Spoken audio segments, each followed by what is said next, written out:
Иран Американын 15 пункттан турган талаптары бар тынчтык келишиминен баш тартты жана согушту токтотууга болгон өзүнүн 3 негизги шарттарын коюп жатат. Ал кандай десеңер, Америка бир гана өзүнүн өлкөсүнөн эмес, башка өлкөлөрдөгү базаларынан Иранга карата болуп жаткан согуштук аракеттердин баарын токтотсун жана согуш кайталанбашы үчүн объективдүү, түшүнүктүү кепилдик берсин. Бул бир. Ирандын короткон чыгымдарынын баарын согушту баштаган тарап компенсация кылып берсин. Бул 2. Ормуз кызыгынын негизги жана мыйзамдуу кожоюндары Иран өлкөсү экенин тан алсын. Бул 3. Америка ушул 3 шартка макул болсо, Иран согушту токтотууга даяр экенин билдирди.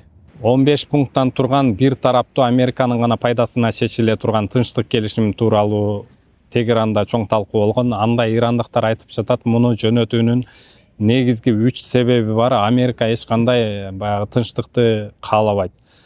Биринчи себеп, тынчтык келишимин сунуштоо аркылуу Америка кандай гана тынчтыкты сүйгөн, адамгерчиликтүү мамлекет экенин дүйнөгө көрсөтүп, өзүнүн түшүп кеткен репутациясын көтөргүсү келет. Стратегиялык жактан пайда алып келген экинчи себеп, мунайга, газга, күйүүчү майларга болгон баа төмөндөйт.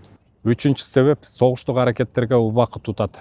Мен ушул үчүнчү себепке кошулам, анткени азыркы учурда Америка тарап өзүнүн согуштук кемелеринин баарын Иранды көздөй жөнөткөн. Алар деген учак эмес экен, бат эле келе койгудай 10-15 күн, 20 күн аралыгында келет экен.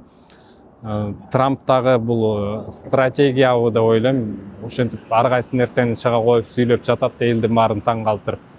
Ошентип убакытты утуш менен өзүнүн кемелерин Ирандын айланасына жайгаштырып, баары даяр болгондо согуштук учактар менен Ирандын үстүн бир сыйра бомбалап өтүп туруп, анан жөө аскерлерин Ирандын жээгине түшүрүп чабуулга өтүшөбү деп ойлоп жатам да. Ушундай план түзүшсө керек Пентагончу. Эми сиздер кандай ойлойсуздар? Өз ой пикириңиздерди жаза кетиңиздер.